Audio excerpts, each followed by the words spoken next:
If you're still chasing donors, you're doing it wrong. At Dobson Philanthropic, we build systems that keep donors for life. No begging, no gimmicks. Ready to thrive? Visit fundraisingisdead.com. Hi everyone, I'm Ryan Dobson and welcome to Fundraising is Dead, the podcast where we expose the broken fundraising systems that are failing you and show you what actually works. I am excited today because I just got back from the Heartbeat International Conference in Birmingham, Alabama. It's a conference for pregnancy resource center directors, how to serve their clients better, how to grow their centers. I did a session on donor development.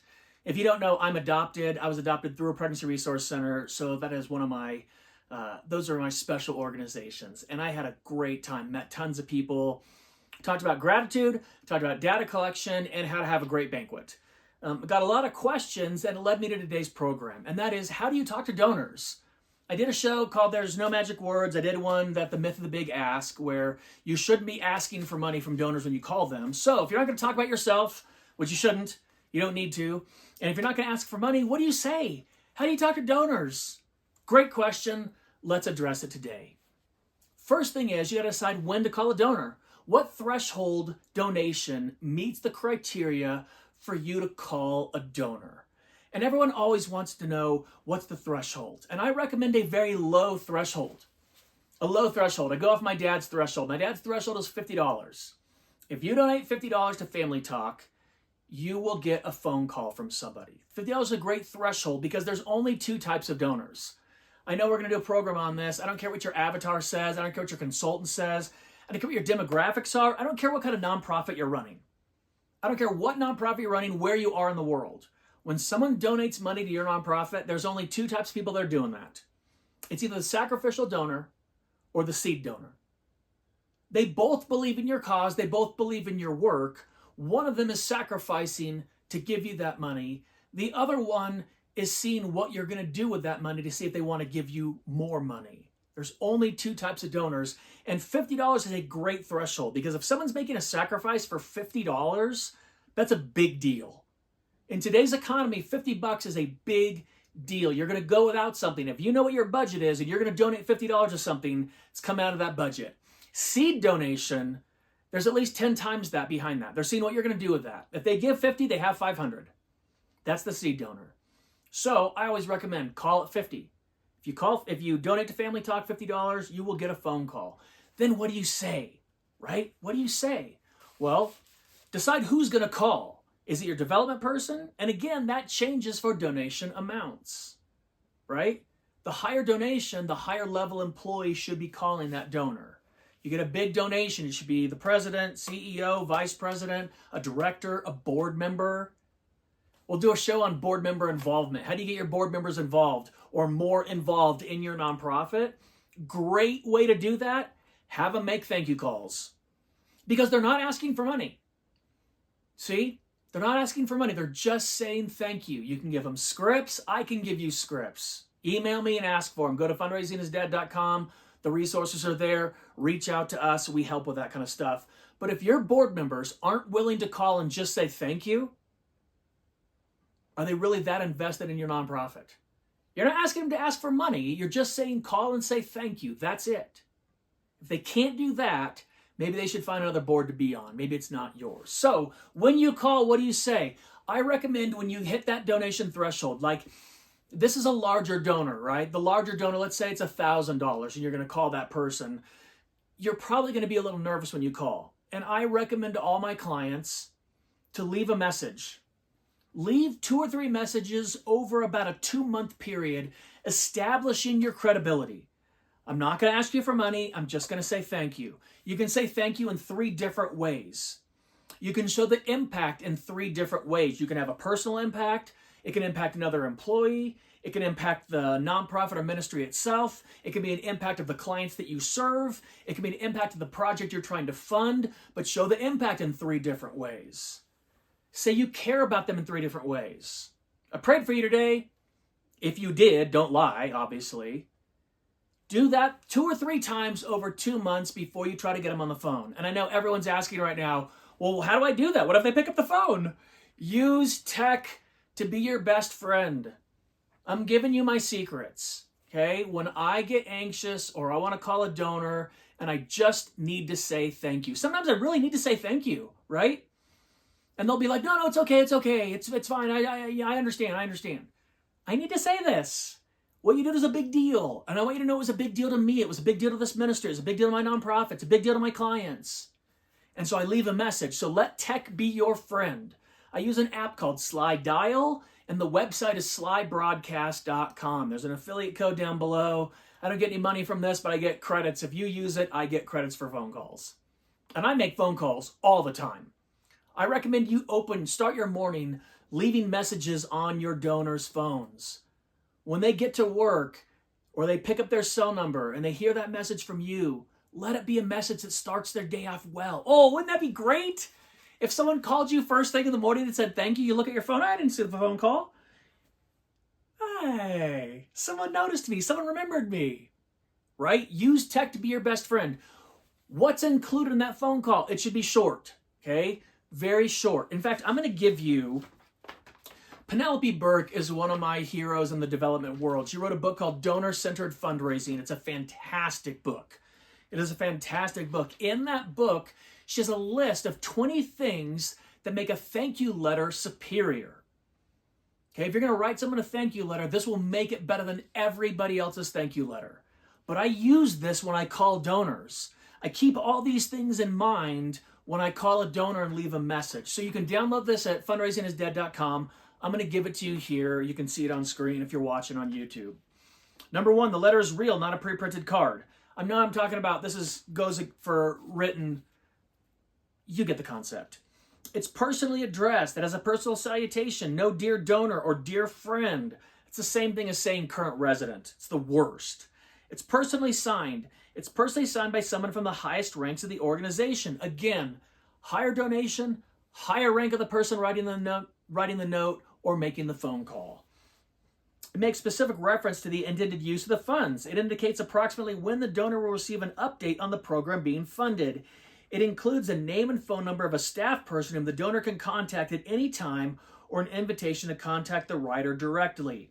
It does not ask for another gift. It does not ask for another gift. You're saying thank you. It does not ask the donor to do anything like complete an enclosed survey. It acknowledges the donor's past giving where applicable. It contains no spelling or grammatical errors. It has an overall can-do positive tone as opposed to a hand-wringing one. Man, when you leave that phone call, smile. Smiling changes the way people hear your voice. In fact, that happened to me when I was in the studio with my dad. I did what's called wraps, the top and tail of the broadcast, the intro and the outro. And our head editor, the director of editing, Steve Ryder, the best editor I've ever worked with. I mean, the best. This is how good he is.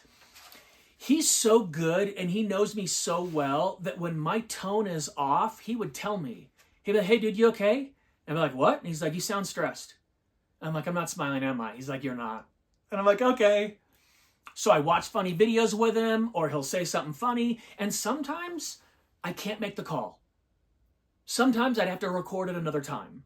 If you can't get your voice up, if you can't have that can-do call, make it another time. I appreciate Steve so much for that. The can-do, where is it?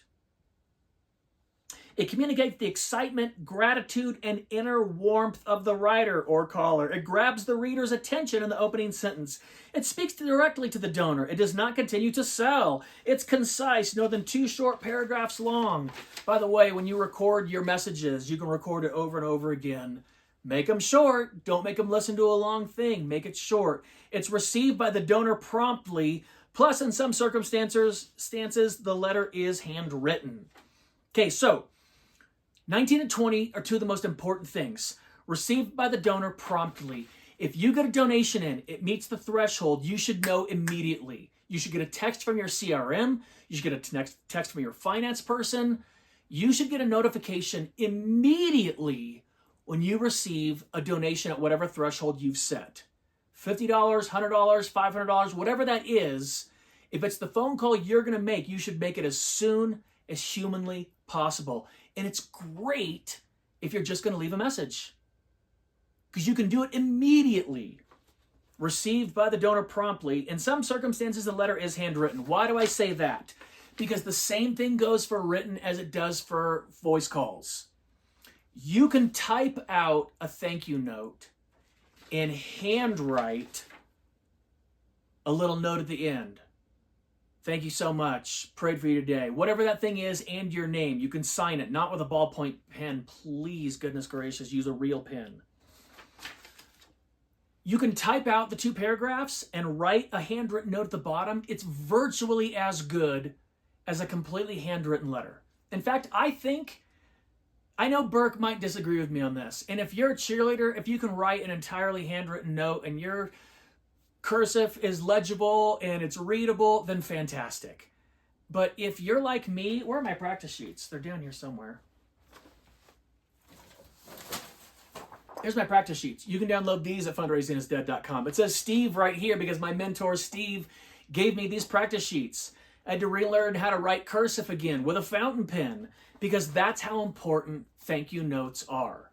So typing it out with a handwritten note at the bottom is just as good as writing the entire thing out, and leaving a voicemail is just as good as getting someone on the phone, especially if you can leave a great message. When you get them on the phone, what do you talk about? One, say thank you, but that can't carry you for 30 minutes, right? Can't carry you for 15 minutes. You got to say thank you. You got to be genuine. And then you got to ask them questions. You're trying to make a friend. This is a friend of yours already. They've already donated to you. They've invested in you. You're saying thank you. You're trying to get to know them. So ask them questions. Now, my dad taught me this a long time ago, and then I saw Seinfeld give the exact same advice. It was either on this show, Comedians in Cars Getting Coffee, or the documentary Talking Funny. He does a thing with Chris Rock, Ricky Gervais, and Louis C.K. where they talk about comedy. It was in one of those shows where he talks about this. My dad taught me this a million years ago, then I heard Seinfeld use it. I was like, yeah! Numbers questions. Here's what happens. You meet Jerry Seinfeld and it totally freaks you out, right? It's Jerry Seinfeld. Oh my goodness. I watched your show for a million years. I've seen all your specials. I don't know what to say. Well, now he's got to carry the conversation and you want an experience and he wants to give you that experience. I watched my dad do this. And Jerry said this, and so does my dad. Ask numbers questions. Numbers questions lets people talk about themselves. Oh, you're from Cincinnati. How long have you lived there? 20 years. 20 years. What's changed in that time? Numbers questions. What do? You're a mechanic. How long have you been a mechanic? Oh, that's interesting. Where'd you go to school? How long did you apprentice? Talk about themselves. How long have you been married? How many kids do you have? How old are they? Where do they go to school? How long have they been in that college? Numbers questions. You're getting to know that person. And all the while, what are you doing? Taking notes. Take notes. Write everything down. It's going in your donor profile, right? It's the threshold. The threshold's been met.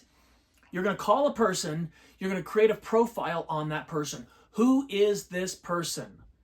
This is what I use. Dollar store notebooks. It's the cheapest notebook I own. And every time I make a phone call, this is on my desk in my hand. Every single time I make a phone call, this is on my desk in my hand. I don't use fountain pens on this. I use my regular pen. But I take notes every time. Why is it the cheapest notebook I own? Because the second I'm off the phone, I'm typing this into my CRM. The second I'm off the phone, it's going in my CRM. Why am I not typing while I'm on the phone? Because I got yelled at for doing it. Let me save you the heartbreak. Someone overheard me typing their details out when I was on the phone with them, and it assumes you're not listening to them. Even though it means I'm listening more, nobody wants to feel like you're taking notes while you're on the phone with them. But you have to. You've got to take notes. Get to know your donors. The more you know them, the better friends you're going to be with them. The donations will go up. I promise you. Put it in your CRM. Super, super, super important. Dun, dun, dun, the numbers questions. Okay, so you've gotten to know a donor and you're trying to get to the next level, right? When they can ask their advice. Ask their advice. They became wealthy for a reason. How did they get there? Ask their advice. Do you have a problem? Is there a business problem that you have? Ask their advice.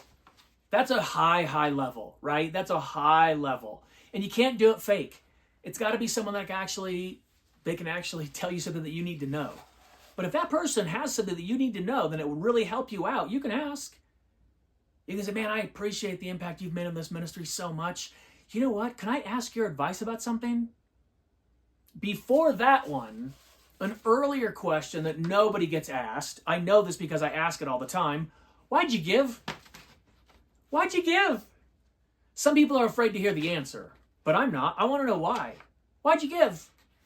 About 5 years ago, I was at a charity golf tournament, and I found out someone underwrote the entire thing. I was like, that's shocking. That's crazy. I want to meet these people. They were like, we want you to meet them too. And I met them. Oh my goodness, what a great couple. What a friendly, generous, kind couple. Unbelievable. Had so much fun.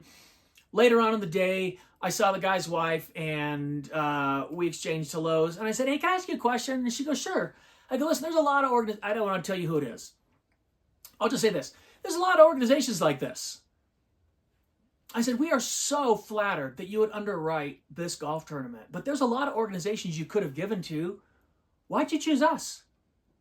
I mean, whatever it is that we did, I want to do it again, right? That's the question you're trying to get at. I said, why'd you choose us?